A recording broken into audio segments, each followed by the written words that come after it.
If you win my tournament, I will grant you a single wish. Please state your name. Fucking mayhem! Welcome aboard, fucking mayhem. I'd rather just be me, be John. What do you think? I think this Calypso guy beat you to market. Anything to add, Big Baby? Big Baby love a tournament. You're gonna kill all those assholes.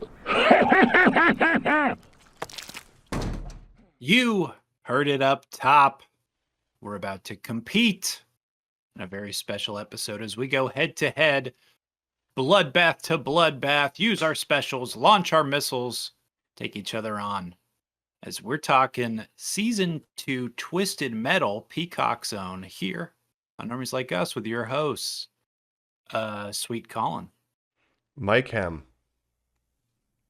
And this is Twisted Jacob. Twisted Jacob. Jake Lipso. Jake Lipso. Jake Lipso. For the tournament. Welcome to Normies Like Us. The podcast reminds you hip to be square. Mm-hmm. It's hip to be in top gear, motoring, riot slamming in the back of our Dragula. We're back at it again, Twisted Metal. Season 2. Wow. On the cock. Yeah, let's we're hopping on the cock. Right?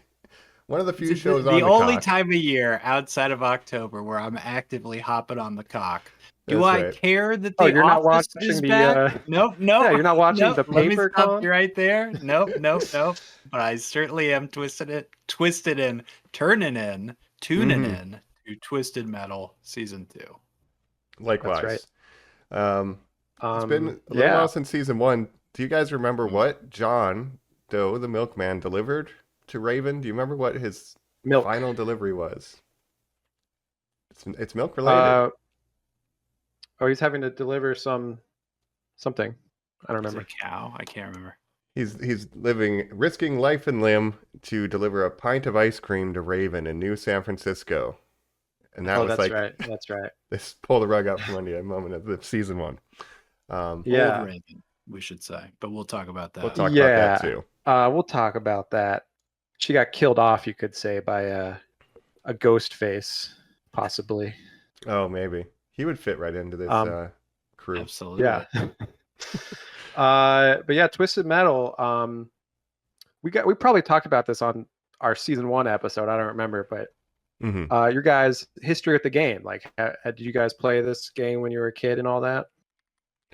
My thing was, this was a game that my cousin would have. And so when I would do sleepovers, and then that was my kind of only exposure. So I was familiar enough with the IP, but I never beat one of the games or anything. But I do know some of the characters that are going to pop up in this season. But what about you, Colin? I love the video games, love this franchise, which is interesting because I don't really care for Rocket League or anything, considering there's not really a modern equivalent of Twisted Metal car battles, right? But had a bunch of these, don't currently. My brother currently still has them. Have a couple of the old ones, kind of. I've got Twisted Metal Black still for PS2. Hey, Shout nice. out to the dog damage you can see. My stepbrother's dog bit right through this thing. Yep. Back in the day, and then I've still got the PSP version of Twisted Metal that I tossed nice. on very recently to play through as I was watching this thing to see if I could still do it. Do you still have it? I don't still have it. You lost it? I wonder. I imagine what I've lost maybe it, my friend. controls would, and some of the graphics and stuff from that era maybe don't hold up to in the controls. I used to be so good at these kind of games, but how about you, Jacob? Did you play these things? I can't remember. I'm similar to Mike in that I did not own a PlayStation as a kid. If you listened to our Xbox draft episode, kind of our gaming history with consoles. But so I was a Nintendo child, but I would go to my friend's house that had a PlayStation, and we would play it there. And so my experience is mainly going to my friend's house and playing multiplayer with them. So I'm not familiar with the story or the campaign or anything like that. Mainly just having fun driving around with your friends, shooting each other and all that stuff. It is. I was going to say. Oh, go ahead. Rocket League. Mike, you love Rocket League, of course. Yes, I love Rocket League. But that's the modern equivalent. Car soccer. Can you be Sweet Tooth in Rocket League? That should be like a skin that you could get. Yeah, you should get Roadkill, that should be a collab with the TV show. That's a great marketing. Honestly, that's brilliant. Get Vermin. Yeah. It's it's a game, arena car shooter. It's kind of derivative of the game plays of like Mario Kart had kind of battle mode and stuff like that. Yeah. But then they were like, what if metal? What if it was metal? What if it was cool edgy and everything cool. was edgy? Yeah. Yeah. I mean, the main things I remember from that, of course, Sweet Tooth, yeah, and Axel is the other. Axel was the character that I always remember because I was like, guy in between two big wheels always stood out to me. Yeah. And I know a bunch of the characters from the show are references to other characters in the game. Of course, Calypso, I know. But some of them I was not so familiar or didn't remember, like Mr. Grimm, which I know is a big character from the games, but I did not remember him really at all. That was my guy, just because the ask. oddity of an all-car game having a motorcycle, Mike. How could I not be drawn to him? Yeah. My cousin would play Mr. Grimm because it was like, the one motorcycle guy, and I would always not get to pick him. Right.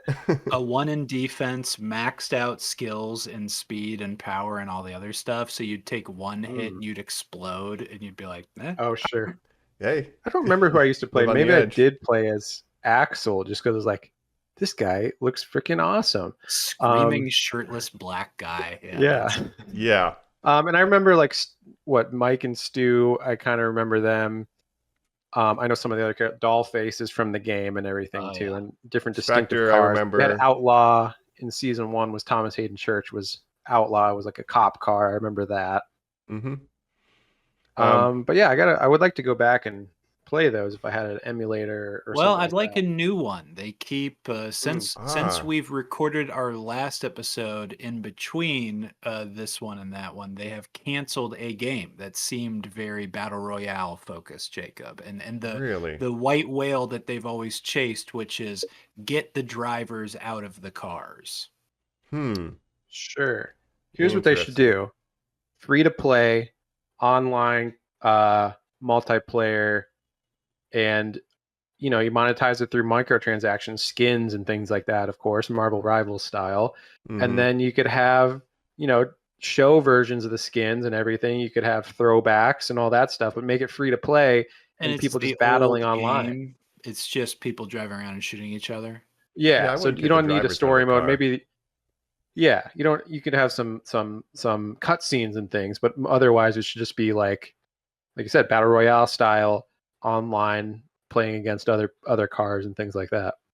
Yeah, you get to upgrade, you unlock different weapons that you can put on your cars. So there's a customization feature. Yeah, you could do it. And we liked the first season a lot.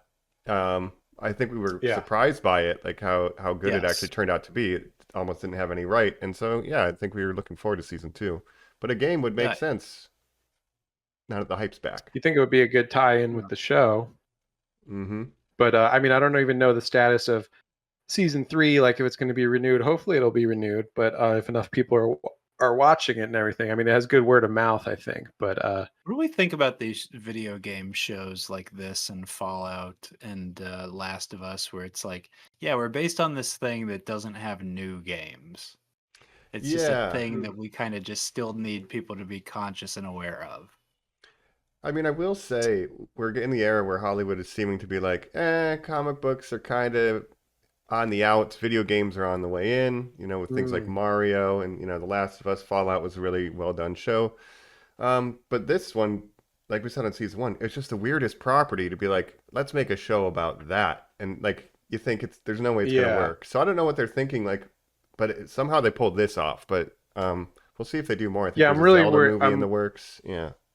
Yeah, I'm worried about it becoming oversaturated with video game adaptations. Of course, we have the Elden Ring adaptation by what's his name? I was hoping that was a rumor. I can't remember who's supposed to do it. Who's Alex Garland? Alex Garland. No, Alex Garland. Yeah. No. I was trying to remember his name. Yeah, he's doing an Elden Ring adaptation. What would you do? What does that even mean? What is the story of Elden Ring? Don't ask me. I have no idea. But there's people that are lore experts in that. But that's you would experience that in a movie. That's not what the point of Elden Ring is. Well, it's like anything. It's like, how do you make a show out of Twisted Metal? Like, that's what I'm saying. Like, you can take the concept of a video game and make a good property out of it. But I'm just worried about video game adaptations in general becoming oversaturated because they're so many have been successful in recent years that it's just going to be same thing with comic books. They got oversaturated and then the quality went down, right? So it's inevitable. We'll see. It's inevitable that they'll take it too far, but capitalism, baby. What do you think? That's right.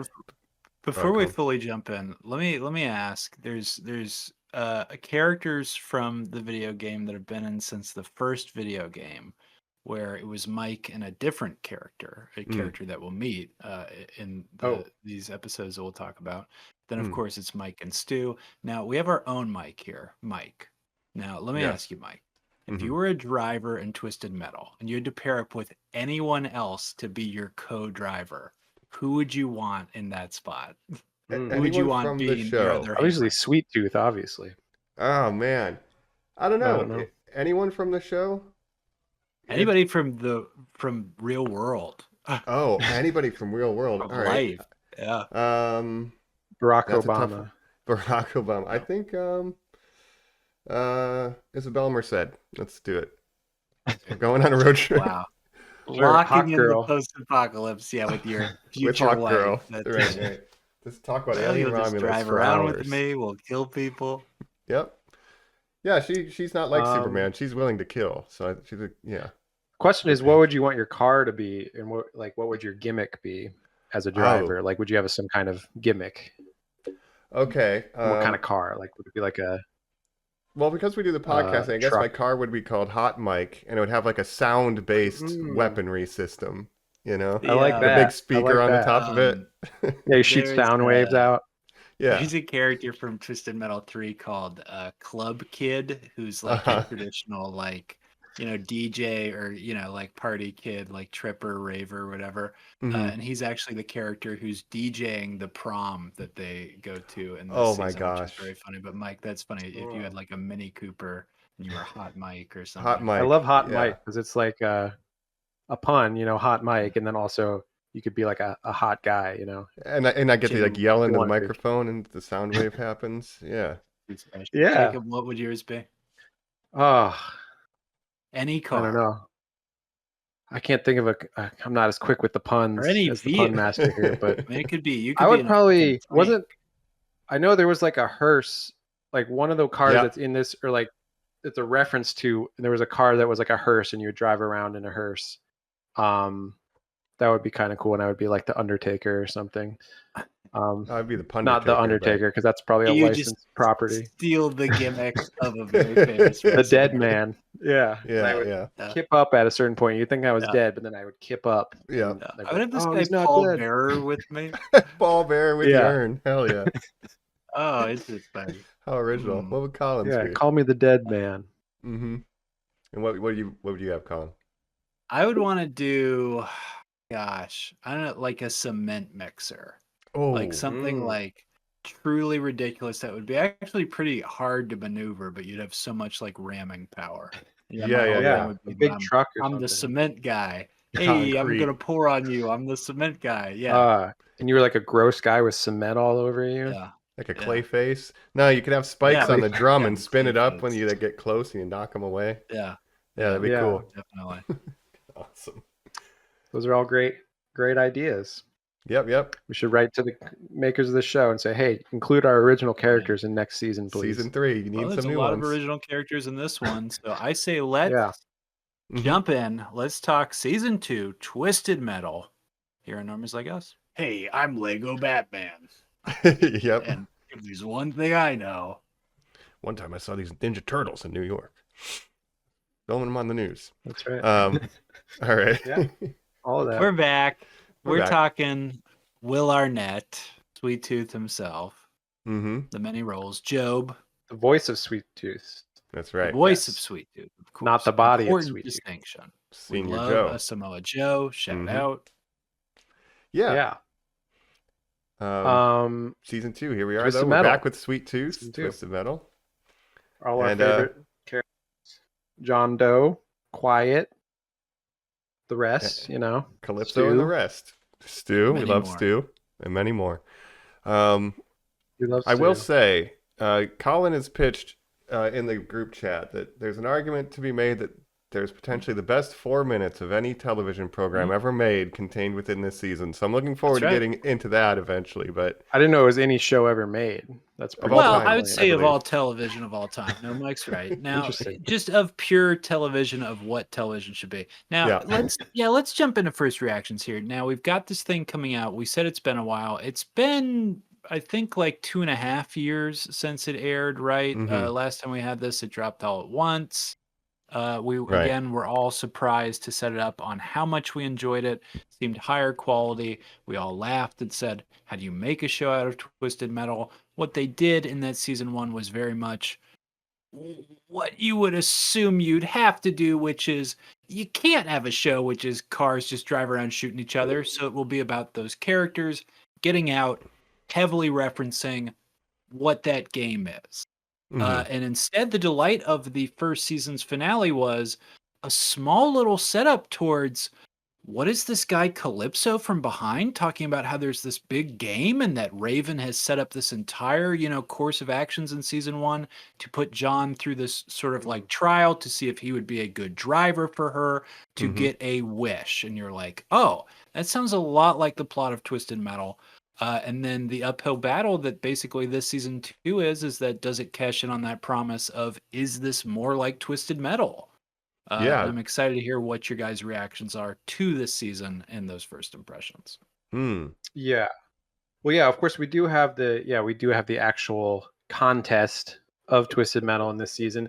It does seem like they kind of retcon certain things from the first season where they're like, we're going to rewrite this a little bit, like with the Raven thing where they're like, we need to recast this character, so we're just going to make, there was actually a bunch of different Ravens, but this is actually the main one. And the other one was just a false Raven, I guess, Nev Campbell from season 1. Uptown That's Raven right, or something. Too much money. Yeah. Uptown Raven. Everyone likes her.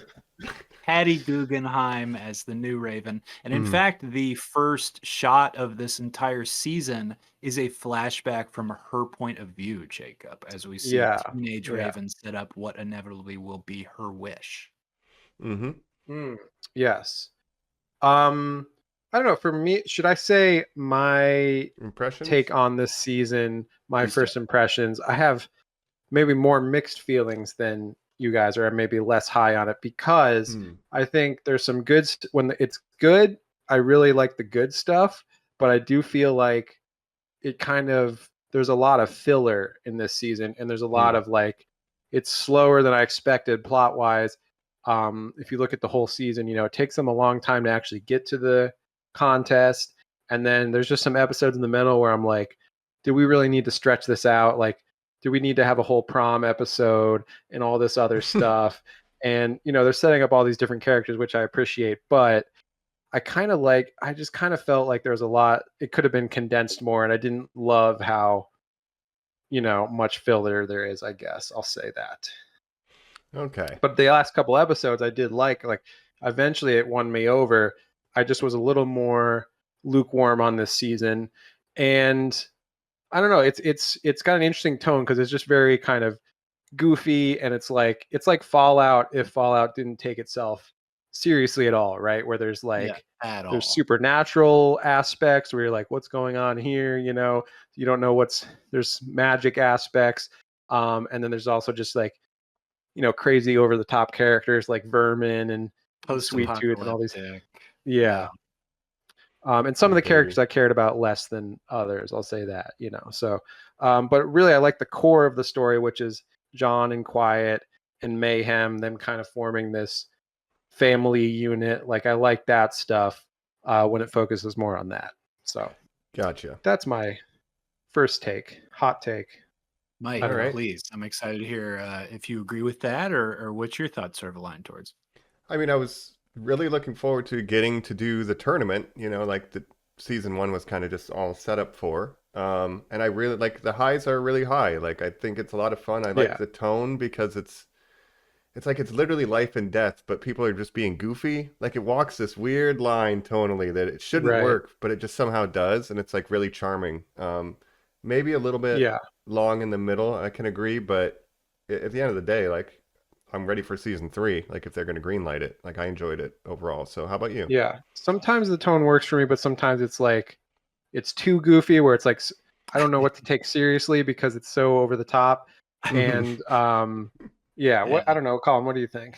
There is in the last episode, to really jump ahead, and again, spoilers for this whole Spoilers. season, listeners, for all of season 2 of Twisted Metal on Peacock, where our family unit, that triangle that you mentioned, Jacob, of Quiet and Mayhem and John, sit down to dinner. But before that, Quiet has to get Mayhem, and she says, Mayhem, where are you eating food? And she like does some crazy screw out. And Mayhem's like, I'll be there in a minute. And Quiet says, we're not gonna wait for you. And they all sort of like run over and they start eating their food like animals, and they're spitting up the bullets. Now They shot the fish with guns. The fishing, shift, the fish that they shot with shotgun shells. Yeah. The tone shift you're talking about, Jacob.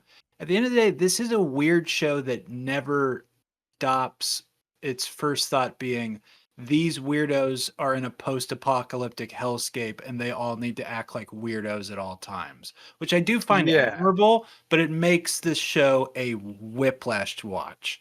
And I actually agree with you so much more than you would guess. I did not love this season. I'll be honest with you. Wow. Super high highs, like Mike's saying. Yeah. I think there's 2 basically awesome moments, which is the fucking Dragula kick-on shootout to start and the fucking Bjork slowed down shootout to end, that really feel like Twisted Metal. And then there's a lot of like very slow filler stuff where I'm like, what are they doing at this orgy? What is the point of this? Or you said the prom thing, but Jacob, literally that there's a scene where I'm like, I think the conceit's really funny that the characters are talking about doing an intervention, but like the whole episode's gonna be that they do the intervention. Like that sucks. Yeah. They introduce a lot of new characters and other characters, and they want those characters to have arcs or something to do within the show. So we have to focus on all these different side characters. Yeah. Even the minor characters like Vermin or Mike and Stu, and it's like I don't really care about these characters' arcs so much. No, Dave, who's the new one. Yeah. Now, but the high to me, despite all of that, and why I would recommend this show to people and why I actually really, really enjoyed this season is that triangle again. And the introduction of the character Mayhem, and I'm going to shout out the actress specifically, Sailor Bell Curda, who I think fucking kills this role. I would agree. Yeah, I like that stuff too. And like, when they're in the cabin later, like I love all those scenes of them in the cabin. So funny. But again, the pacing of the show is very strange, where it's like, the whole first season was the lead up of like the introduction of this world and everything, and it's supposed to be the lead up to the Calypso's contest and everything, right? But then we start this show, and there's like 4 episodes or 5, I don't even know, before we even get to the the beginning of the contest. And there's a lot of setup, like they have to introduce Dollface, John's sister, establish that relationship. But there's whole episodes where they do a heist at this like Bullet Town place or whatever. And then finally they get to the contest. This is where I think it picks up, because I think all the car combat stuff I really liked, and like that was obviously very engaging, and I like when they're actually in the contest and stuff. But then we also have these episodes like the prom episode, like the one where there's just like a bunch of crash test dummy guys like coming after them, where I'm like, what's going on here? This is a round in the contest where they're not in cars. I don't understand. Getting room assignments for the dorms and stuff. It's like, okay. And like Raven's saying like, ugh, we're back in high school. Yeah. And like kind of all that theming and stuff. Again, on paper, I get it. It seems like a very funny, clever thing to do. You've got a lot of like improvisers as your actors, so I'm sure they sort of thought like, oh, these people like they're pick up some jokes here. Yeah, they'll be riffing. I don't think they get anything that really kind of pays it off or makes it worthwhile in the long run, unfortunately. Well, they're just adding a lot to the world. Like, I think the show's at its best when it's focusing on that core triangle. I agree with you. Mayhem is a great character, and I liked Dollface too, and I think she's a good addition. She's not even in the season enough because, spoiler alert, but and here's the thing. So I've been watching, I've been trying to get into the show to watch the whole season for this podcast. Again, I texted you guys. This season is 12 episodes long. First season was 10 episodes long. So I was like, did it really need to be 12 episodes? Like, could you condense it a little bit? Like, just do another 10, you know? What is the last thing we covered on this podcast that you kind of had to cover your nose to swallow? Like this, you really kind of fought to get through this one, it seems like. I don't know. Well, it was more just getting into it because it felt so slow to start. And once they do get into the car combat, I was a little more engaged, but it was just, and the problem was, you know, with all the shows that I'm currently watching, right? It's Star Trek Strange New Worlds, and some of these maybe we'll be talking about on future episodes. But current shows I'm watching now: Star Trek Strange New Worlds, Peacemaker, which just started up, and Alien Earth, which I've been watching. And out of those 4, I would put this last, unfortunately, and I don't want to hate on it too much, but I'm not as engaged as those other 3 right now. So that's kind of where I'm struggling. Somebody was arguing like we need fun media because everything's so like dystopian and stuff, and so maybe I'm rooting for it because they don't make a lot of stuff like this, and it does have flaws. Like I agree with you guys, and maybe I would agree with Jacob that maybe I would put this below those other ones. I can't say for sure right now because they're not done. And some of those have bigger budgets and that kind of thing. Like definitely Alien Earth has a way bigger budget than this show, so I can't blame it for that. No, I just appreciate some of the bigger swings that they take. Like they take risks with this show. It doesn't always work, but I appreciate that they're taking risks. Like Axel shouldn't work in live action, and boy does he ever. No. Right? Boy, and what an interesting thing. Yeah. I think it's if this was 19 no, even later. If this was 2002, this show would be on the Sci-Fi Channel. And you wouldn't have the leading guy be one of the fucking Avengers. Captain that's America. Sort of like the biggest hook that this thing has going for it is that it has like a quote unquote, I guess, I'm not saying this, I guess society is saying this, A-list movie star leading what's kind of a very low budget, schlocky, genre heavy show that would be back then like Jerry fucking, who's the guy who's married to Rebecca Romaine? Jerry O'Connell. Jerry O'Connell from fucking Sliders. Yeah. Like this would be him. He'd be like, I'm fucking John Doe. And we're on Sci-Fi Channel at like 9 p.m. Like coming up next, Battlestar Galactica. And you'd be arguing with your friends like, well, Twisted Metal's actually a lot better than it looks like. Trust me. And it would make sense, but it's Anthony Mackie screaming that messes it up. Yeah. Yeah. Anthony Mackie's the biggest name associated with it, but I wouldn't say he's an A-list movie star to me. I said society said that. I said I would. I very distinctly said I'm not saying that. So you don't have to argue that you're not either. But just because he's Captain America, like I feel like if you're a Marvel, if you're an Avenger, you don't necessarily have like Chris Evans is not really a movie star level to me either. So I would just say he's known for Captain America and then some other stuff, but he's not like crazy to me. A name draw to me. That's insane to me. Is that insane? No, I think like Robert Downey Jr. He's a movie star, but he was already established. Is he one of the Avengers? But he was established before the Avengers. I think Anthony Mackie. I don't know. Is Mark Ruffalo an A-list? Mark Ruffalo. He's like he's a B-list star to me because he's always good and stuff, but he's not a name draw. He's just always like a solid. Yeah, would your mom say you're gonna go see the new Mark Ruffalo? I'm gonna see the new Mark Ruffalo movie. Yeah, I don't know. Probably not. I feel like, and I said this on the Captain America's Brave New Bullshit episode, that like I think they did him dirty with having a horrible script for his first Captain America. So I'm just like, at least he's having fun in this. I don't know where I would land on the movie star name draw, but I like that he's got a project that seems to be fun for him. Because he's really entertaining in this, and it's like you see a different side of his kind of a range, I guess. Like it's really goofy, but right. I don't know. Yeah, and you have Quiet from, if you've seen Brooklyn Nine-Nine, she's a character in Brooklyn Nine-Nine, so she's kind of a draw. Obviously, the biggest draw for me is Stu, because he's a guy from a podcast I like. So obviously, Stu's my favorite character. Real quick, Stephanie Beatriz as Stephanie Quiet Beatriz. Rosa Diaz from Brooklyn Nine-Nine, you're saying, and of course Mike Mitchell, one of the Doughboys, and yes, the character of Stu. Stu played and of by course Mike. I big fan of that podcast, and I listen to it a lot, and I consider him my friend, even though we've never met, because I have a parasocial relationship. It's a sickness. Yeah, I think we would be friends if we met. So yeah, I'm trying to get him this copy of Catcher in the Rye that I have. I just need him to see it. Yeah, I'm just gonna show up with my gun and Yeah. that book, and we'll see what happens. I don't understand the reference, but I assume he would get it. Yeah. I think he'd appreciate it. Yeah, go ahead. The biggest name draw for this show is who we talked about up top is Sweet Tooth, just like that character being real.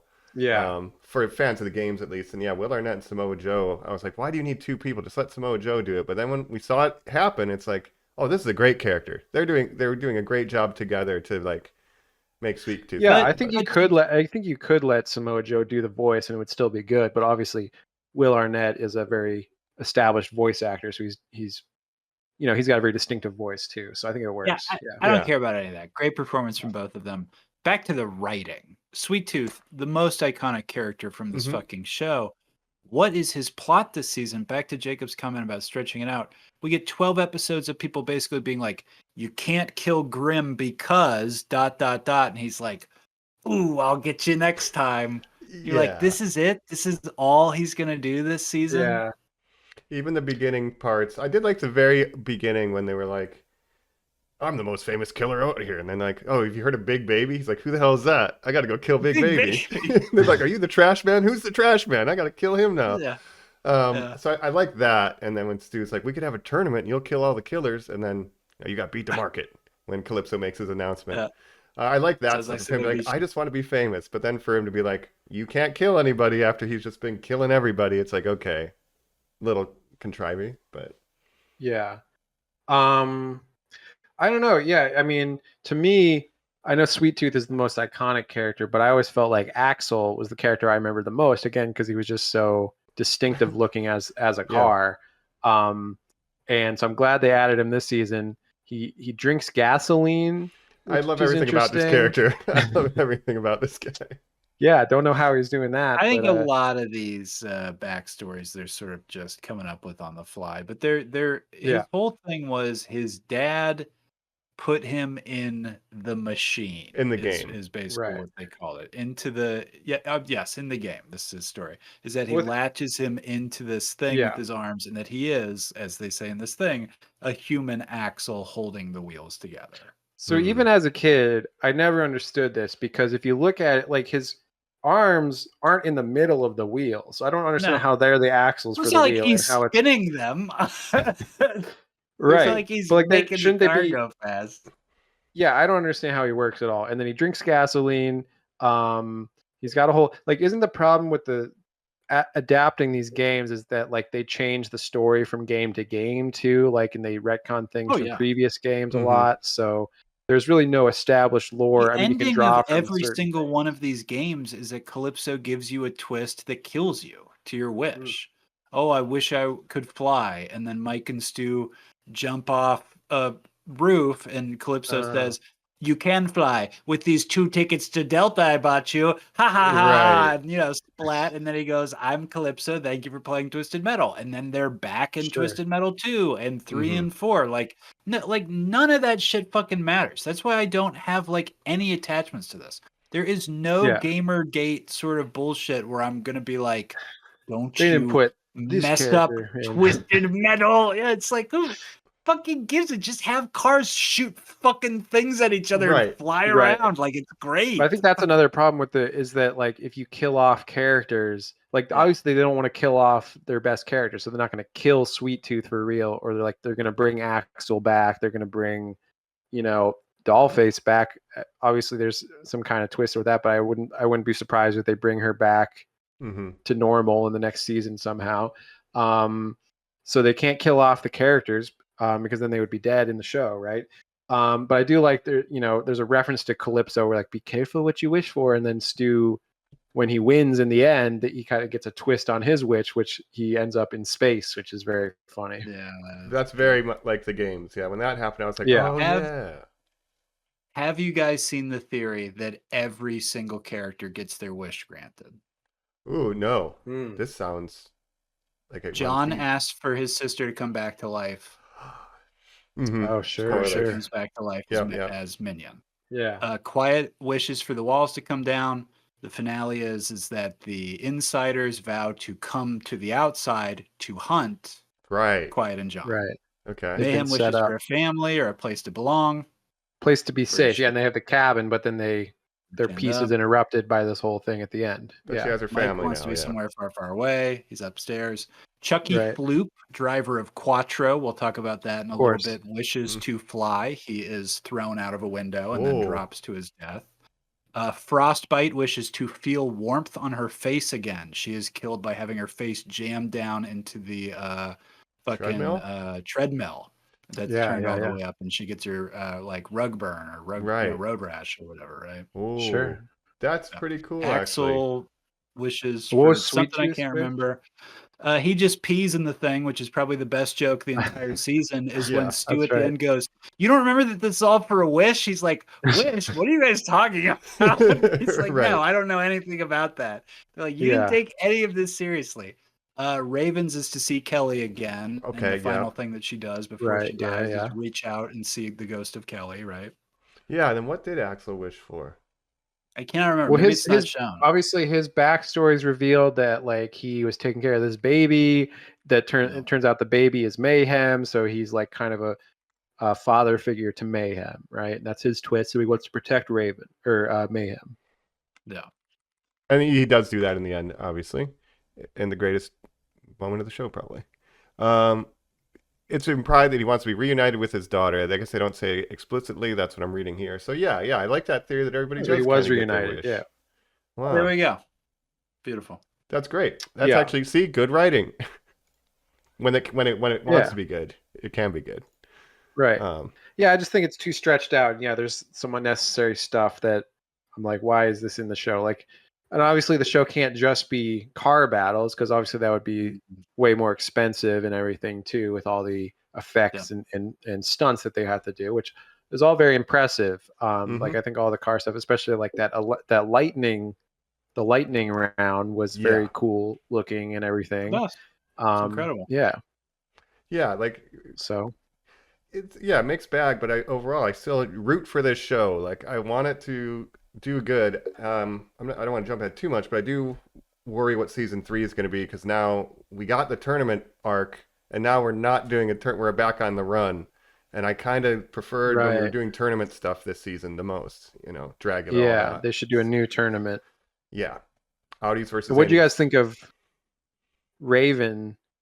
Her character, the problem with Raven is she kind of just evolves into like this arch villain where she's just like, cackling and screaming at people. Played by Patty Guggenheim, who we know as Madison from She-Hulk, probably her breakout role. Mike people watch She-Hulk. It's very funny in that great show. Marvel character, Madison. Yeah. She steps into this role, as we said. It's a very different performance from Nev Campbell. Nev Campbell was never going to go this camp. Patty Guggenheim's very funny. I think it works because she's cackling and growling like an animal and snarling Jacob at the end and literally like shaking her thing and saying things like, "I could leave the game right now, but I'll kill you all first," and like it's like that is kind of the energy you need to bring to a show called Twisted Metal, where you're playing a character called Raven, she's very arch. She's very arch. Yeah, go ahead. Sorry. I was just gonna say she is technically driving the car Shadow, which is the hearse that you mentioned before, although this is not the hearse, obviously. I felt like I liked her performance. My problem with her character is that like it feels like they didn't know what they wanted to do with her. And because her whole plan in the beginning is she's like training John Doe to enter the tournament, but then he runs away from the settlement to be with Quiet. So then she just decides to enter the tournament instead. So she could have just always done that in the first place. Like, why was she training John Doe in the first place? She's getting Calypso so upset in the final bout because she's using cheat codes, but that's sort of Yeah. like just kind of like a funny wink at the games and not really anything like But we she has like kind a of like shield. understand. But like, why is that illegal versus like the machine she has that harnesses electricity and shoots like god lasers at people? That's her It's like, what's special. The rules of the Yeah. game. But like, is it my? I guess so. Yeah. The rules of the contest don't make sense to begin with because it's every person for themselves, right? But then John and Quiet are literally working together. So why is And that then allowed? magically have copies Two of cars. their car. Yeah, they're That's both so driving crazy. roadkill. And but so you're allowed to be on a team and like actively working to kill everyone else and working as a team, but only one person can win. So would they have to like try to kill each other in the end if they were the last two? I don't understand that. One car, one wish.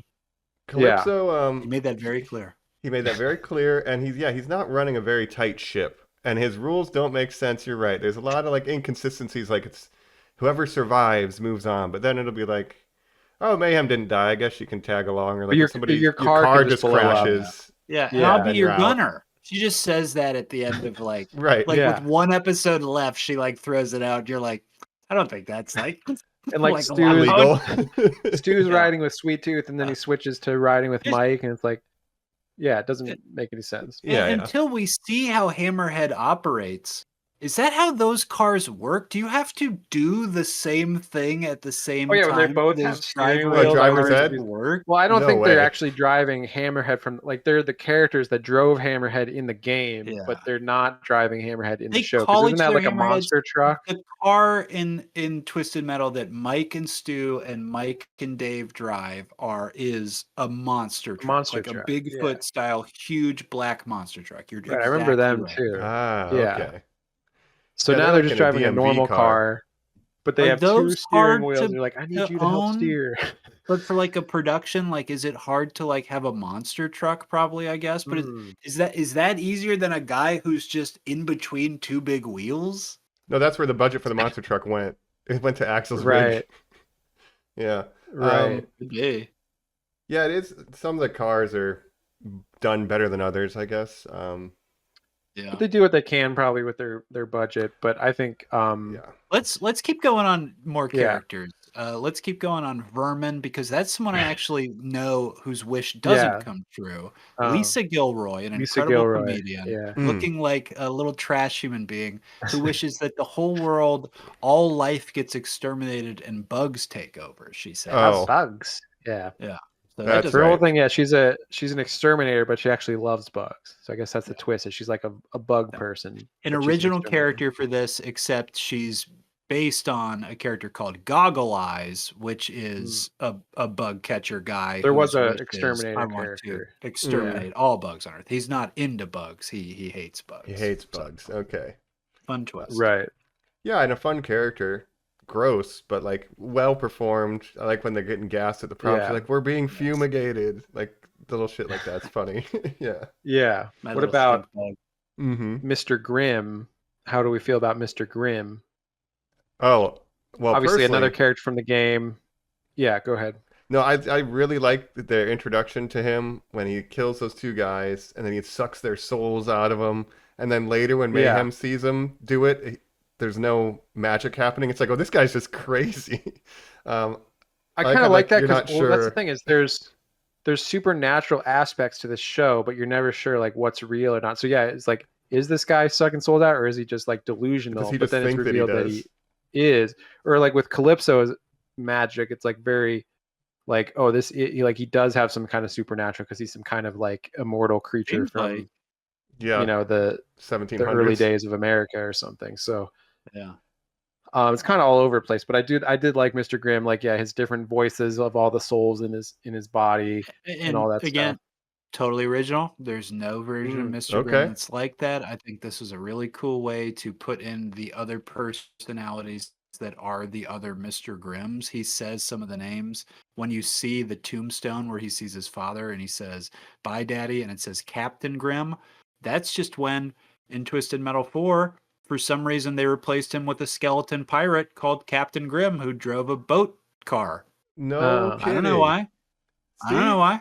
I don't think they know why they did That's the thing is like, yeah, from game to game, things will just change randomly. And that's why they make a lot of references, but they don't have to stick strictly to the game lore because it makes no sense to begin with. And like, None of it. So John Doe is driving Roadkill, but in the games, Roadkill was not is driven by other characters and stuff.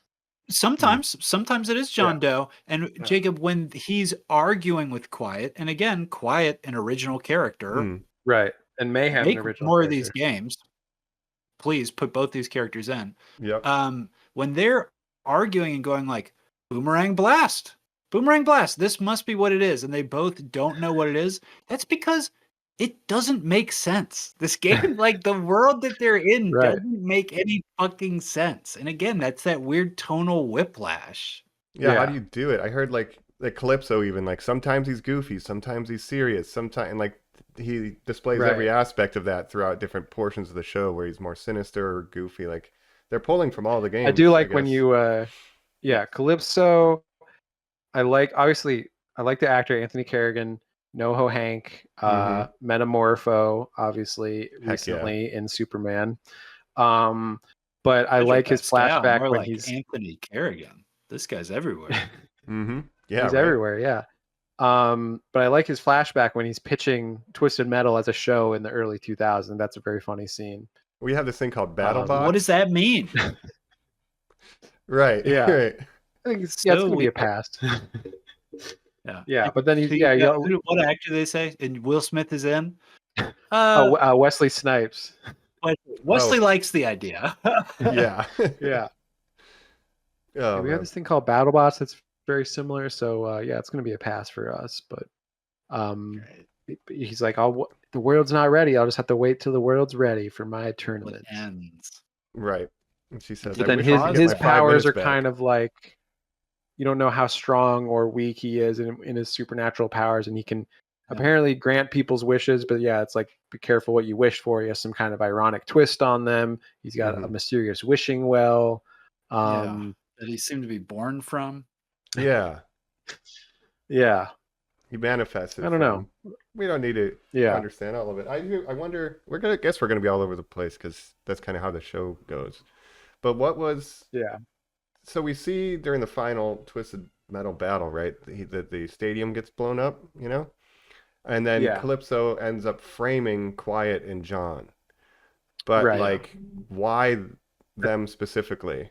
Like, to what end? I think he was working with the insiders. He was working with Raven or someone else, the leaders of the insiders, to set them up for some reason. But why those two? Honestly, I think it's honestly just payback because he said you guys broke the rules. Literally, drink from the well and did that whole thing, and just pins them. And that's when they are watching the footage and they're like, "Is this like when they took our clothes at prom?" Like even them trying to make any sense out of it, it's like throw all that out. That doesn't matter. Right. Yeah. So I guess it doesn't matter. Yeah. But I was like, weird vendetta. But if it's just you broke the rules, and I just pretended to be more cool with it than I actually was, I guess that makes sense. Yeah. Yeah. No, I think his plan was always to set them up because, he blows up the audience at the end. I think that was always the plan, but maybe I'm wrong. I don't know. Well, I guess like again, his Calypso as a character, his motivations are not clear or they're mysterious. Maybe they'll be revealed next season. But you need some kind of hook to lead into season 3. So that's kind of what it is. I can't imagine what season 3 will be, though. Will it be them coming back to the contest in some sort of way, or will it just be a road wars, them on the run, chased every week by a new bounty hunter or a new, I think I assume that it'll start like a war between the insiders and the outsiders, which will lead to a second tournament in the second half of the season. Because you think about how much this season changes. Like it starts with John on the inside. He leaves, meets up with Dollface. They have like a couple episodes where they're traveling around, going to the tournament. For the tournament. Yeah. Yeah. So I think it'll be kind of more stretched out like that. And then there'll be a second bigger tournament in the second half of season 3 with new characters and things like that. And it'll be maybe like John and Quiet trying to fight for their freedom from the insiders or something like that if they're captured or whatever. So I think it'll be something like that. Dies because there's no way they'd pay either of those actors contract after 3 seasons. Right. Then the Axel will be like, I heard you guys needed a hand or whatever. You know, they'll get allies. Axel's back. Yeah. He did do. Now they're setting up something with. Oh, sorry. Go ahead. No, in the flashback, he was like, Paris, Hong Kong. You know, like, would that be a season 3 thing? Yeah, International. It'll go worldwide. Yeah. Right.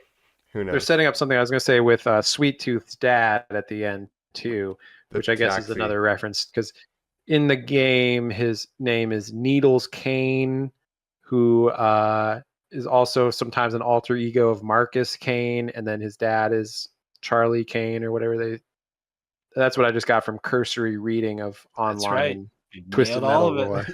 Yellow Jacket, which is a yellow cab. He's taken in a yellow cab by a cult of people who say you need to meet the Pope, and it says you are now entering New York City, which seems to be ruled by Charlie Kane. Kane country, yeah, that's what it seems to be implying. Yeah, we've got a post credit. I forgot about that. So maybe Sweet Tooth will have an interesting season 3. Again, not overall impressed with his season 2. I liked Stu's arc, and I liked the cursory, attachment that Sweet Tooth has to that. I liked Stu getting jealous of Dave with the return of Mike and the bumbling of the cannibalism reveal and the sort of pseudo suicide that he sets up. Man, Dave. That was great. Yeah, I like Stu. Stu is my favorite character. Like outside of John, Quiet, and Mayhem, I think Stu is the best character and the only character I care about other than those 3. I like the side characters too, but they're more just gimmicky, I guess. Right. Like kind of one note. But how did you feel when it was revealed that Stu was the ultimate winner? I did not see that coming in any way, shape, or form. I was completely shocked. No. Yeah, that was very funny. But they killed Mike for real this time. Yeah. Yep. We're going to have to give another wish. Mike can't catch a break. But Stu, Stu's great. Wouldn't you just in that moment change your wish to, well, I guess I wish Mike was alive?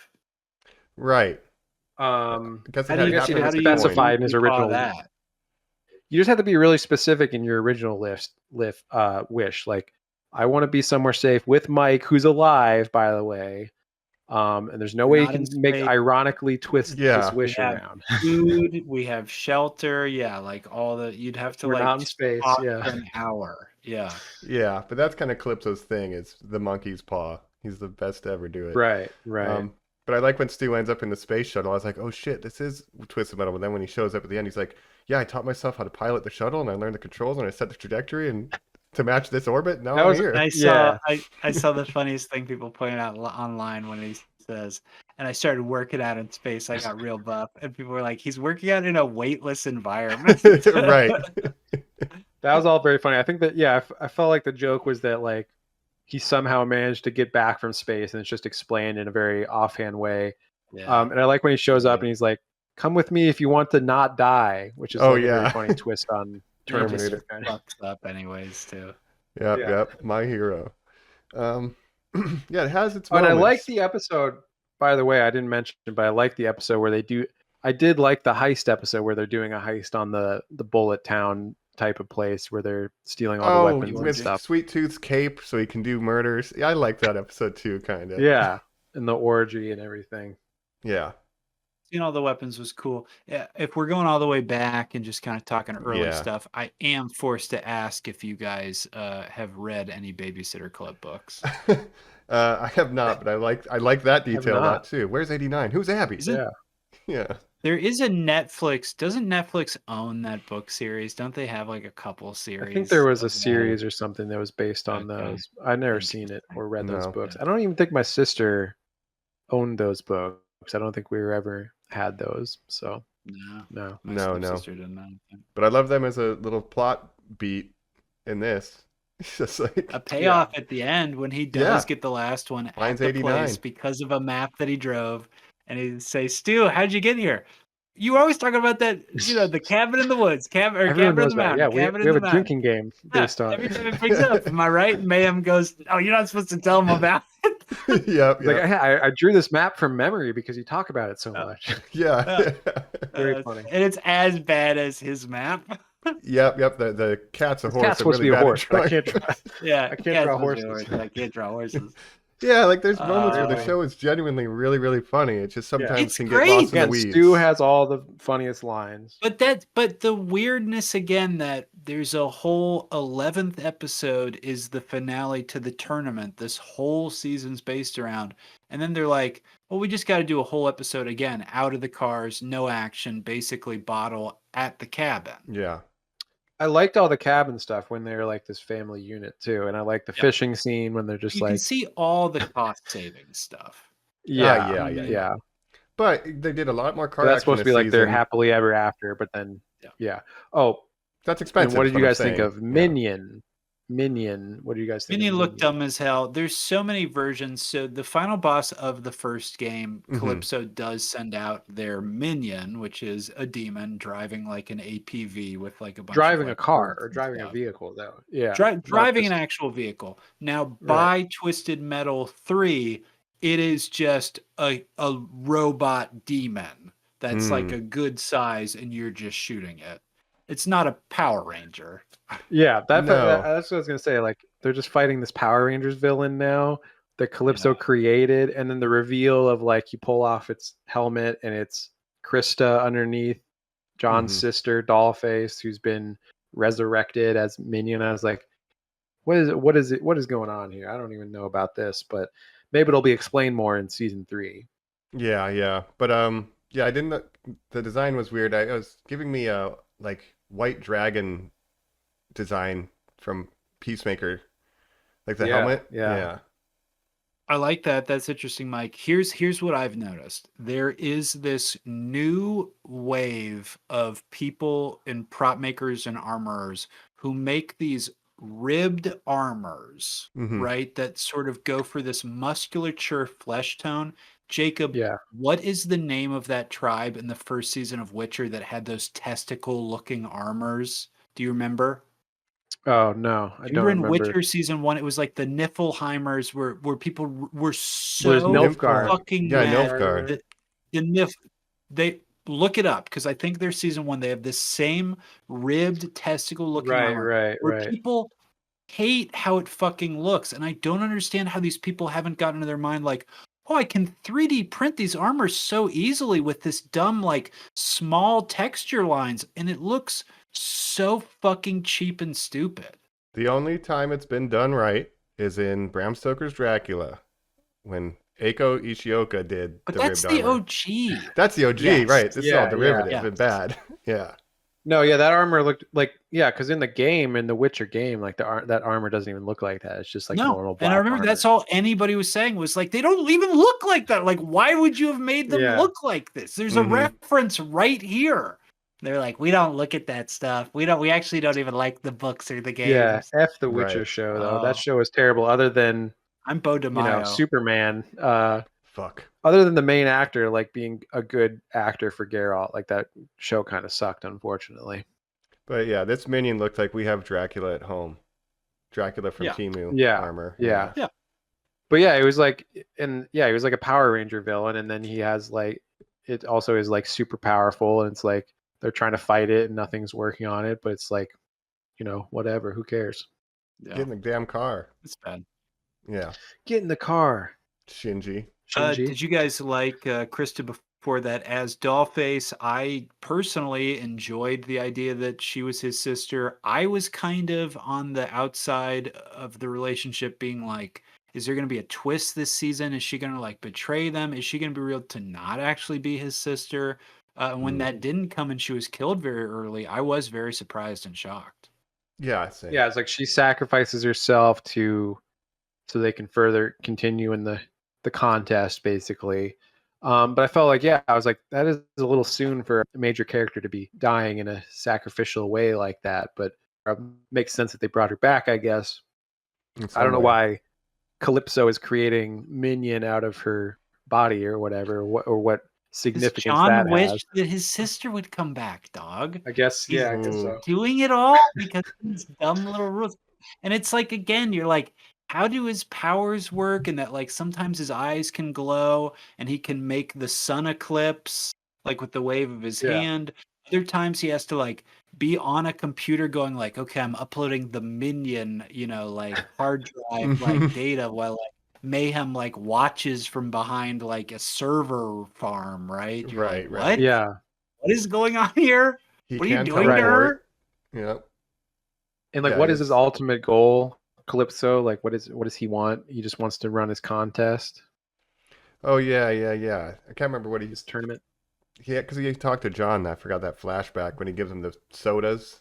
I can't remember what his whole thing was there. Oh yeah, he met John prior to the contest and stuff. So we got a flashback to that. Yep. Yeah, I don't know what he wants really, know. or what his power scaling is. Yeah, it's kind of all over the place. But Yeah. I will say, like, the people who made this show definitely did their research on the games, because there are so many little references that I don't even know about. Like you mentioned the headstone, and yeah, how do you pull all of that disjointed data and make a show? I think this is pretty much the best Yeah, you get out of it.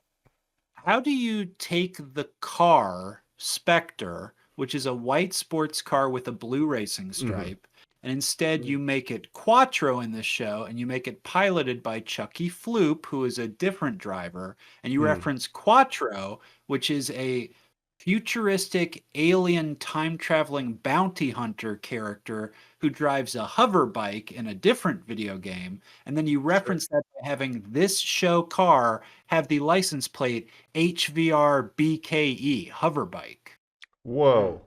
That's Like, there's I think so that's how many you. fucking that's Easter crazy. eggs in this show. Yeah. I watched a 45-minute breakdown of just the season 2 Easter egg.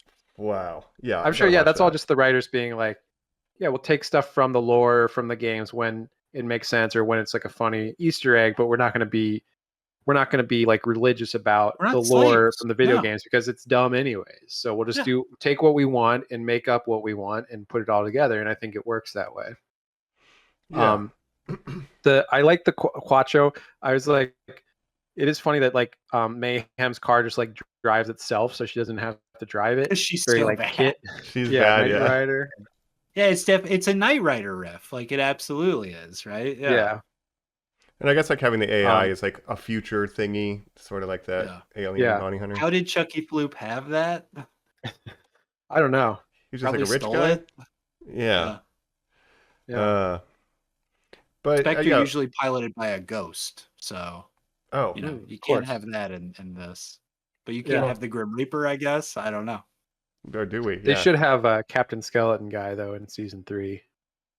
Dad, Like you're Grim back. turns into a skeleton. He very well could be resurrected next season. I could see that. Yeah. I mean, with the amount That's the thing. Like any characters that die in this, like I feel like they could bring back anybody and just explain like it doesn't really matter. Like again, they're not going to kill Sweet Tooth. They're not going to kill some of these other characters. So why does it matter? Yeah. Even like just I could see this show totally be like, wait, I thought you died, and they're like, yeah, I don't know, but here I am anyway. I'm back. Yeah, What I'm are you back. talking about? Just Hardest like the death games. for I mean, Vermin. Vermin, yeah. Vermin. Yeah. Oh yeah, she got Like season 1, they seemingly killed Mike and then brought him back, right? So yeah, they could bring anyone back. Yeah, and it would be like it happens in the games. Who cares? Don't think about it. Yeah. Yeah. Remember maybe when Thomas Hayden Church was in season 1? Yeah, bring him back. Neither does he. He was Yeah. Oh, can I talk about my favorite moment just real I quick? wanted to bring up, what is the best 4 minutes of television? So I also have a theory, which York. can I also fold into all that, and it might be spoiler territory. Is that kind of okay too? Do you guys Like, care yeah, we've for, already like, been in Twisted spoiler Metal, but like, like spoilers for from like the game. for like maybe next season, I Oh, guess. Oh, no, no, I let's don't care go about for that. it. Yeah. A theory that I have. Theory Okay. craft, yes. So the best 4 minutes of television is the way that all of the themes of this entire season line up in episode 10 at 14 minutes in. I think I told you guys, or maybe 16 minutes in, where for 4 minutes, When the Bjork song starts, basically. Right? when the Bjork song starts. But I'd even rewind it for a minute there to start, because you're setting up the Yeah. stakes of Quiet all season has had to reckon with, I'm not this kid's mom. People don't look out for you in the apocalypse. Ooh, I really want to look out for this kid in the apocalypse. Like, I want this kid to have, better than me, right? Right. And we get this incredible episode that starts with all the characters being knocked out from the previous episode. They're wearing their prom outfits. We get the dumb setup of, I'm in a roadkill as well. I'm also in a roadkill. I'm an exact replica somehow. I saw that the Easter egg video I saw was like, and that's a reference to when you're a player 2 if you pick the same card. It's like, no, it's not. No, it's not. Like, didn't Quiet, one of them had a different car to begin with anyway, so they could have just driven that car. Yes, shrapnel is what it was called. It was a bug with a bunch of stuff on it. Yeah, so what happened to that car? Whatever, right? Whatever. Yeah. So you get the theme setup of this whole season of like Quiet rejecting this family. She's having these struggles with John or whatever. This entire tournament is, as Jacob's pointed out, 1v everyone. There is a grand winner at the end. It is kill or be killed. So you have this entire scene, which is shot in pitch black with very stylized purple lightning going off, which is set up last season with these Watkins storms. It's an ecological anomaly from like the disaster post Y2K of whatever set up this world, right? It's like there's these random lightning storms, right? Yeah. So they're caught in a lightning round, as Calypso has said. These things are going off, and they have each an assignment of who they have to kill. They have a target. Quiet's is Mayhem. She has to reckon with this kid. What am I going to do here? And as she's sitting grappling with taking the thought of, will I take this shot? She and John move out of the way of Raven using her special, which is this laser beam. It hits Mayhem's car. It explodes when it crashes into one of these lightning towers. Now, the choice has been taken from Quiet. She doesn't actively have a choice of whether or not she was going to go through with it. So instead, she stops. Boom, we kick on the Bjork song. She gets out of the car. She's making the choice to rescue this kid. John does too. He gets out, shot in slow motion. Beautiful. It looks like a video game. The effects, all the money is on the screen. You have the two stars of your shows doing something fucking heroic, and they save this fucking kid. Raven being villainous in her car. She is fucking, again, snarling. She is to the music, doing it so perfectly. She's half the reason that scene works, Jacob. Is that Patty Guggenheim is doing such a good job. Axel sets up this dumb little through line that he wants to protect this kid. He rams in front of the beam after Quiet and John have made the decision that they're going to stay and help Mayhem, and saves the day, and it ends the tournament. And then it cuts to, and this is still where it's perfect, we fade to black. We hear Calypso say, Mayhem. And it's all the way back to episode 3, The Wishing Well, where everyone is called in one by one to go to their wish. Now we see Mayhem's wish. She comes up to the stack. She says, I just want a place where I belong and can feel safe. Drops in the coin. Wakes up to, oh my God, hey guys, Quiet, thanks for having my back, right? Like, it sets up this whole perfect, it's just great writing. It's just, everything is working great. For those 4 fucking minutes, 5 fucking minutes. I'm with you. Yeah. Axel sacrificing himself. Beautiful. They're going to bring him back, of course, probably in season 3. I probably got fused to the machine. That's something that happens. And we see the highlight that his hands are getting heated up. So potentially he now just cannot leave. The only thing I don't like is after this stuff, there's sort of, I feel like, a contrived storyline where it's like, oh, Mayhem oversees like this minion being created, goes to tell John and Quiet. Oh, she overhears them like saying like, oh, she's like a liability, whatever. And then she decides, oh, fuck them, I'm leaving. Very contrived storytelling device to me, I think. It's again, these dumb overheard, but I was there at the wrong moment when you said the wrong thing. That sucks. Up until the moment where she comes in Sweet Tooth's car to save John, I'm so off board with the show. And then when the triangle is reunited again, I'm like, this is great. We're back. Now, let me go into my theory real quick for you. Yes. And this is what I've seen a lot of the Twisted Metal subreddit bring up, throwing it out to you guys. All right. Because led me into it perfectly, Jacob, with this relationship that Mayhem has with Calypso. Now, Yeah. Mayhem is an original character, but is she? Mayhem is what she calls herself. She has a relationship with a guy named Gene. That's maybe a reference to a character named Gene who drives a thing called an ATV. We see Krista use the ATV in this. Again, there's a lot of swapping of vehicles and She characters. says she's and a divorcee, which is a very funny bit where she to was married. Child. She is a child bride to an even younger person. Hilarious thread. The fact that she's the liar and that she always says things like, I'm the fastest driver, this side of the Tennessee, and things like that. It's just like horrible. Again, my favorite character this whole fucking show. Yeah. Now, she may be a character, a reference to a young teenage character, the only teenage girl who's ever competed in Twisted Metal in multiple games, called Krista Sparks. Now, maybe Krista. that's Mayhem's real name. Name of Dollface is Krista has Krista, been which is a reference moved to over to Dollface, so potentially maybe they're taking that there. Dollface has a totally different backstory, not the sister to John Doe. So again, who knows? They're swapping all these things. Now, the character of Krista Sparks is a young girl who drives the car Grasshopper, which is a green dune buggy. First time we meet Mayhem, she is at the camp of the Dollfaces. She's breaking into a green Volkswagen Beetle and trying to steal that car. That Grasshopper, who knows? Right. Now, this character, also very interestingly, is revealed to be Calypso's daughter. So all the stuff where he takes her at the end of this tournament and says, family is something you want to stay away from. Her weird backstory of, why is Axel, a trained assassin, killing everyone in her household, but she somehow mysteriously survives? We also have this young girl who wears this denim jacket. The only other character we see wear a denim jacket the entire series is Calypso when he meets John amongst the fire. When he does the graffiti in the past, he's wearing this denim jacket. Interesting. Interesting. I mean, some of it works for me and some of it doesn't, because it's like, Calypso, he's so mysterious. What are his motivations?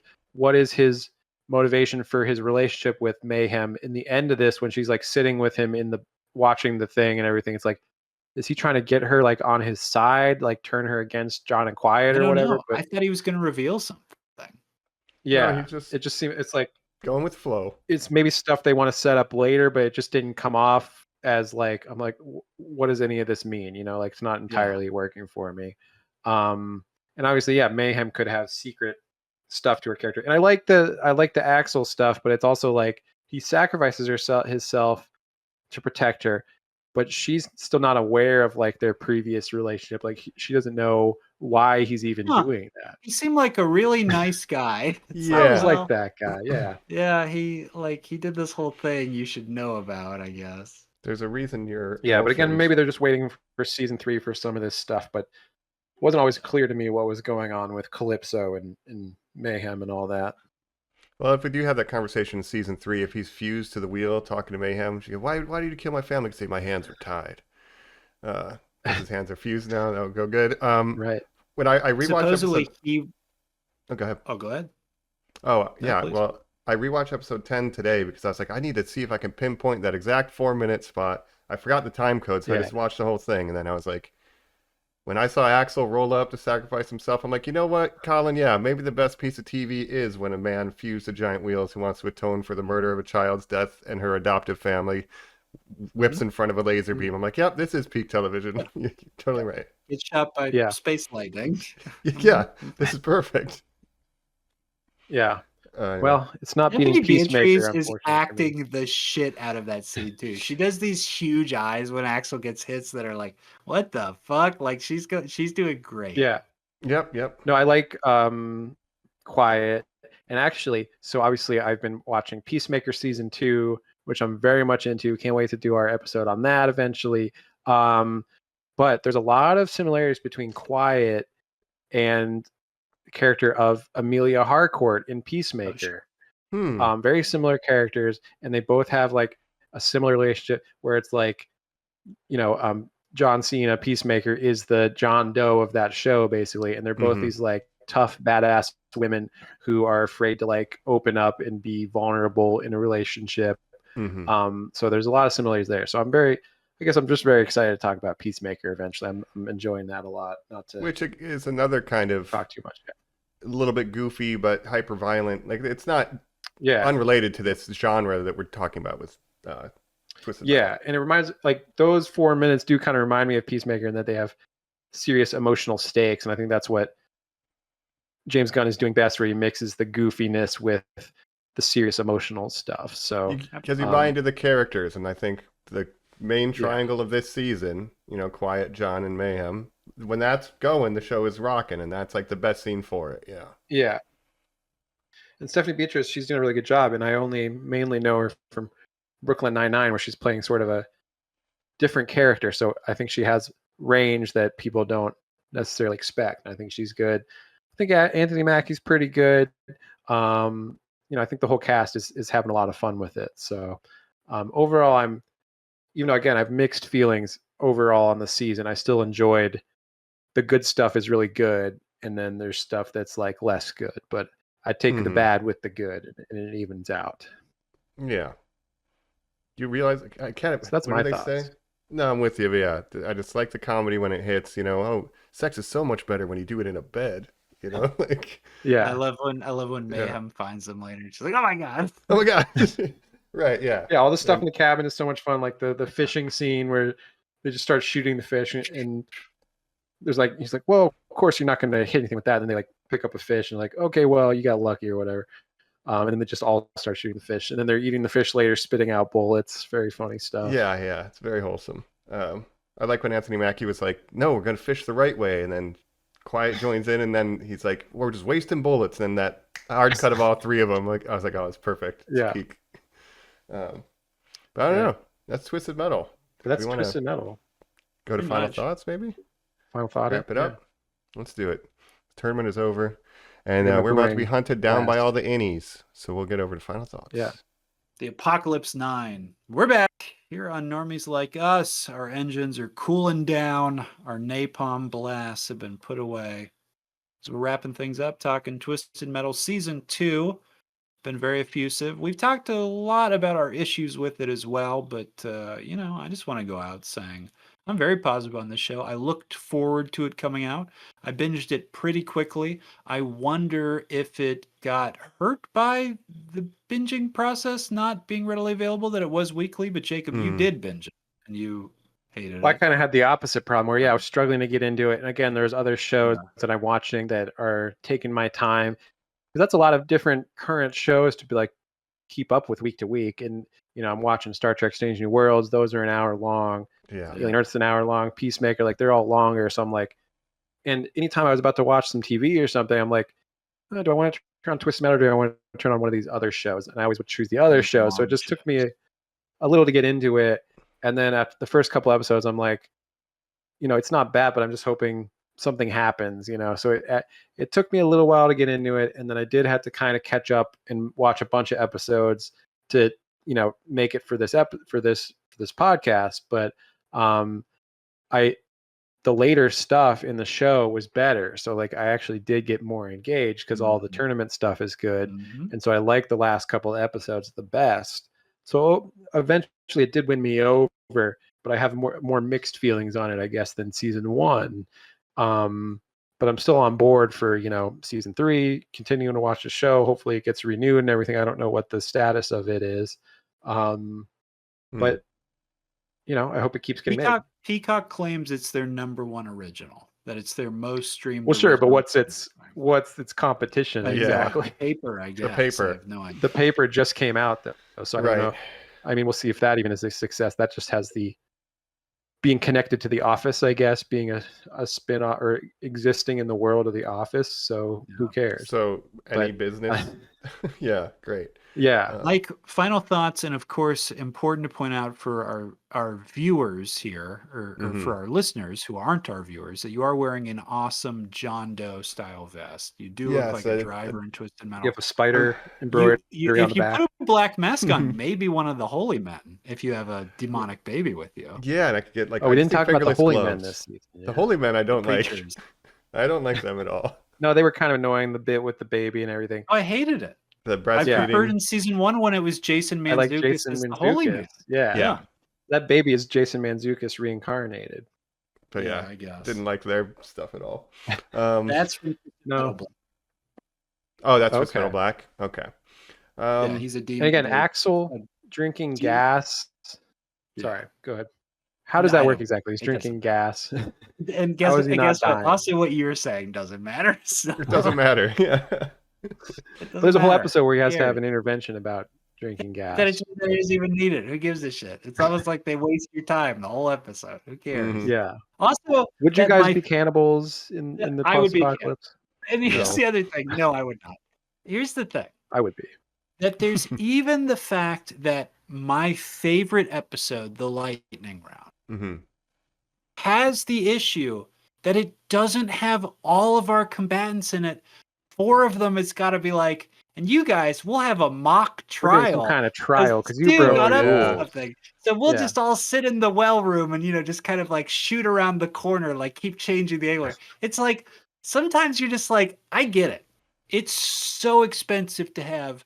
And Jacob, chime in here. I've watched the Yeah. Doughboy episodes that are the interviews of, Yeah. the creator, the cast. Learn a lot the about the people. I've behind the seen scenes people- of this. I know a thing. lot of the behind the scenes info of how this was made. I Yeah. understand the fact that there's a stunt car, a show car, and a character car. That you're paying stunt drivers, multiple actors, actual extras. The flares and the sparks and some of the pyro. pyro, that is practical. Not all of the, Yeah. whizzing through the air and the gunshots. No, that's No, all it's gotta be so CG, all expensive. that bullshit. But again, expensive. The Great stunt only work, drivers, vehicle and everything. Yeah. incredible. The only vehicle that's not real is axles. Anytime you see axles, Right. that's CG, except there's one model shot where he just stands by it, and they did construct that as like a prop stand down. Mm-hmm. So Yeah. Basically, I get that. Yeah. if you're interested at all, like learning more about the show, I would actually definitely check out Doughboys if you don't listen to it, if you never listen to it. They did a whole month called Twisted Monthful where they had, again, Stu, Mike Mitchell is one of the hosts of that show. They have different actors from the show on. They have writers and people from behind the scenes. So they had Stephanie Beatriz, they had the actress that plays Dollface and Mayhem were on. They had Samoa Joe on. And they did this for season 1 too, but that came out right around the writer's strike.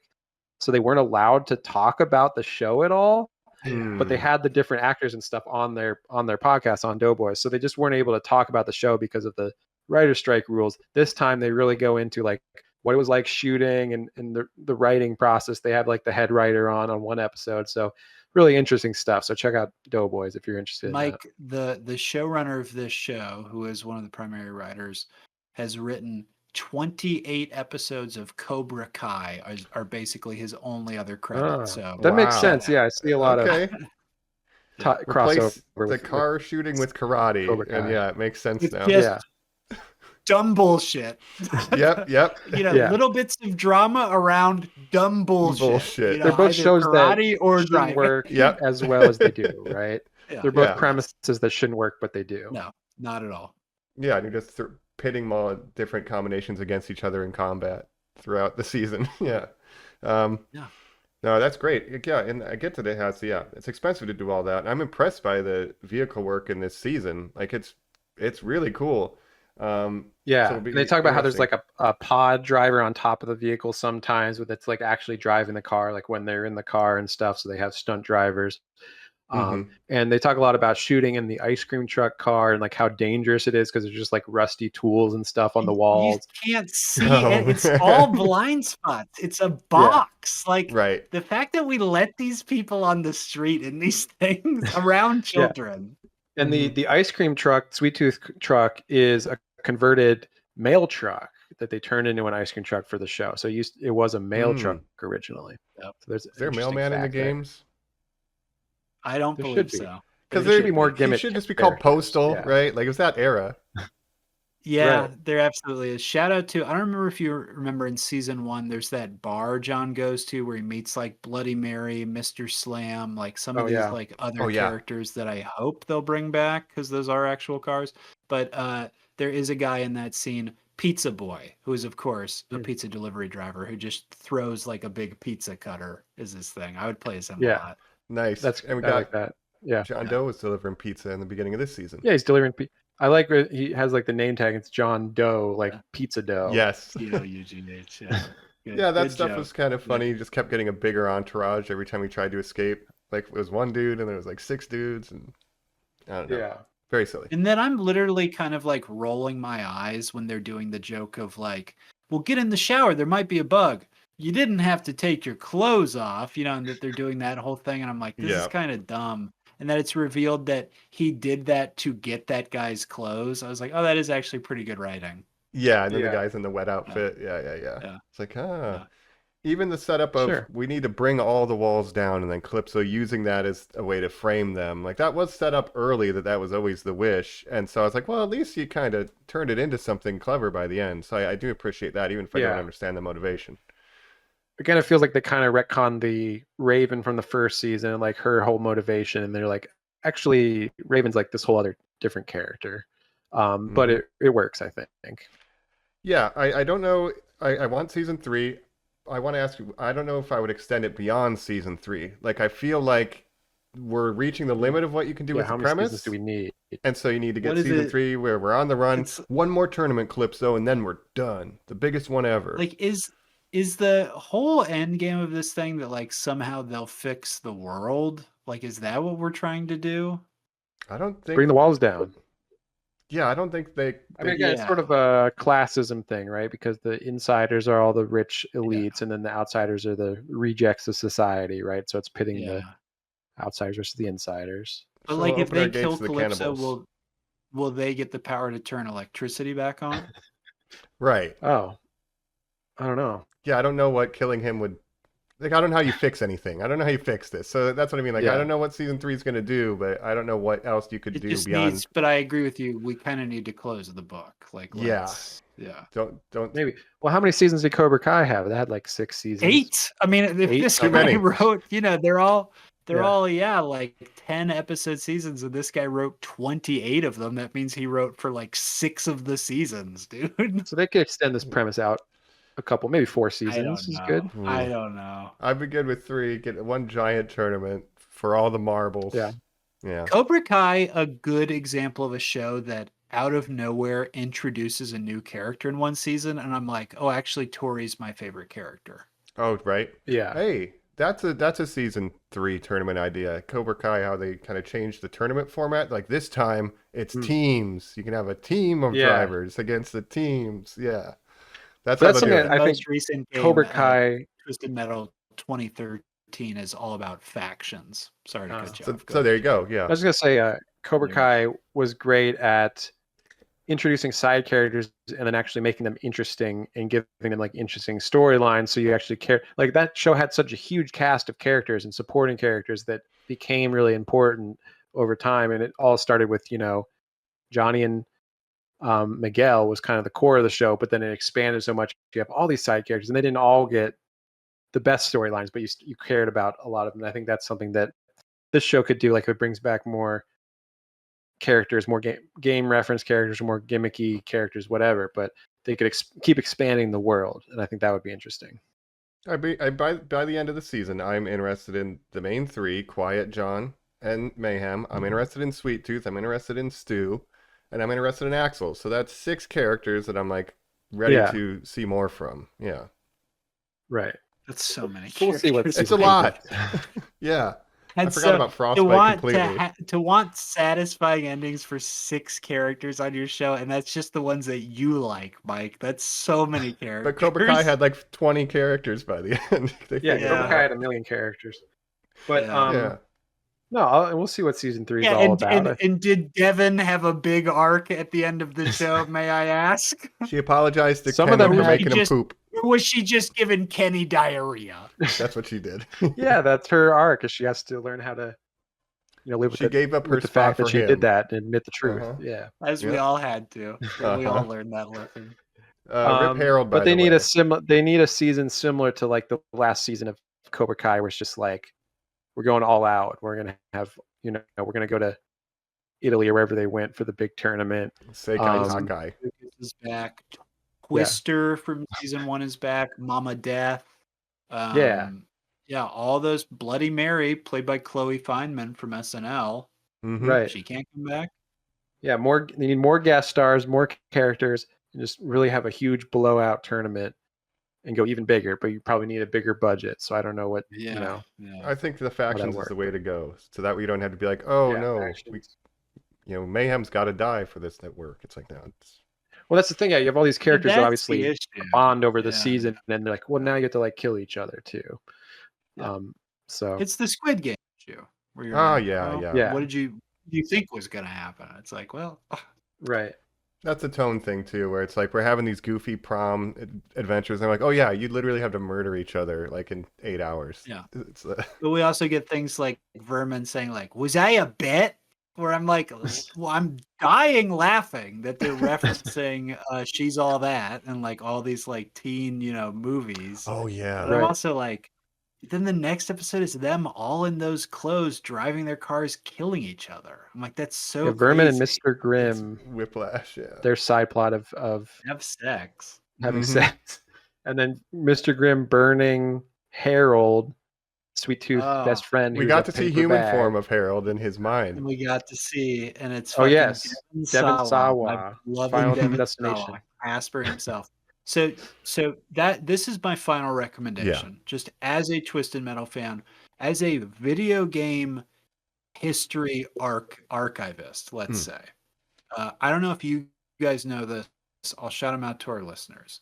Twisted Metal 1, the first Twisted Metal, which again is created by David Jaffe, the guy who invented God of War. Like this guy is like a balls to the walls masculine lunatic. Mm-hmm. If you don't know, if you beat that game, you blow stuff up and little text comes on the screens while you hear like beep boop beep boop beep boop, and it just says like, you have won Calypso's game. As Sweet Tooth, your wish was this. A bad thing happened instead. Bonk. And you're like, oh, I worked so hard for like a little text screen. This fucking sucks. Go to YouTube. There are what are called the lost endings. These are full movies for each person's wish, endings to the first Twisted Metal game, directed as short films by David Jaffe. Whoa. They are a Calypso, who's a guy in a suit with weird long hair. His face is melted off. It looks like it's been ripped off. He's sitting on a throne of scrap metal, fires around him, beautiful babes in bikinis holding machine guns. And he says, I am Calypso, what is your wish? Like you get this like booming acted performance. And the whole reason I'm remembering this and bringing all this up is you get the origin story, which is Sweet Tooth's first wish, which is, I wish to get the one friend I've ever had back in the world back. And Calypso says, but I could give you anything. Why do you want this empty sack? And he says, because that's Harold. That's my best friend. Wow. And then he gets it, and then he starts shooting him with a gun, and like it's like the crazy. You have to watch these videos. Wow. They're time capsules for how bad they look. They're all shot on DV. Like they're incredible. The stills from these things. So check them out. What's the title of that again? Okay. The Lost. It is the lost endings for Twisted Metal, and you would have these full pictures for every character you selected, where you were like, why is there like a human being actor who plays Sweet Tooth, but then I never see like anything of that ever again? And it's like, well, they shot these whole videos that like they didn't put on the disc. Wow. That's crazy. Not enough storage, only 700 megabytes on those early games. But they put them all on this like lost collection called Twisted Metal Head On Totally Twisted version or something like that. Okay, that's cool. That's cool. It's like the Resident Evil intro, the legendary live action one. Yeah. Another classic of the PS1 Ambition era, Mike. That video is insane too. That one's wild. But yeah, I liked this show is wacky. I like that it is stuck in the 2000s, like even all the music and stuff, and the technology is like frozen in time, and it just kind of right. I enjoy it, and that's it. Final thought. Yeah. Go drag it out. Well, I think we all enjoy it. We have mixed feelings, but overall positive about the show. Not perfect, but damn it, we want to see season 3.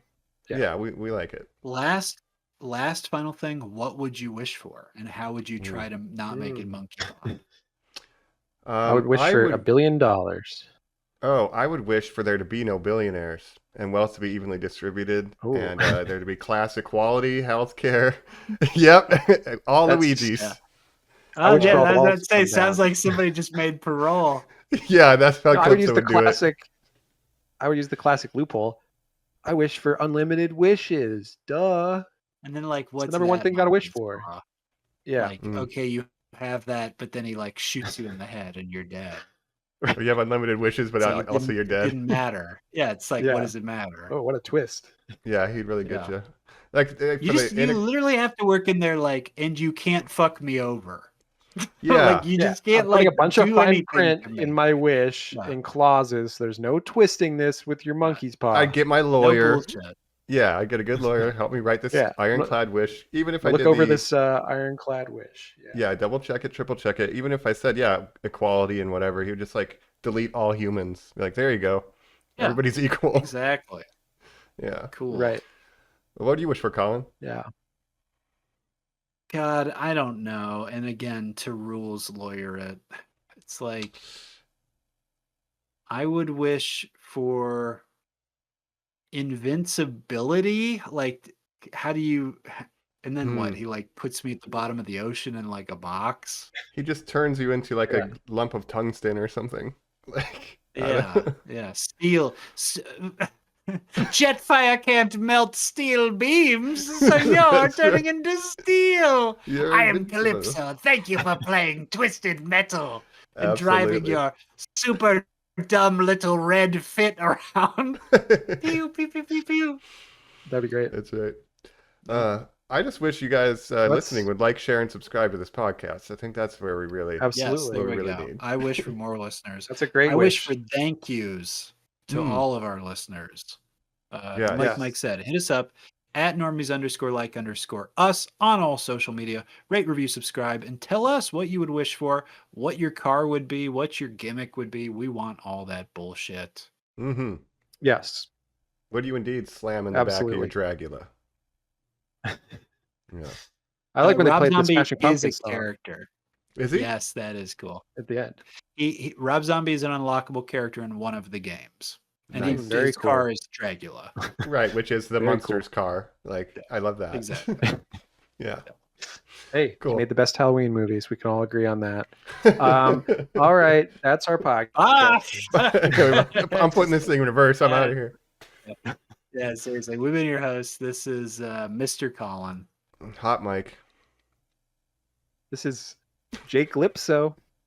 Ooh. All right. Pedal the metal, normies. If you can't drive safe, drive Pedal fast. to the metal. That's right. Yeah. Bye-bye. Bye.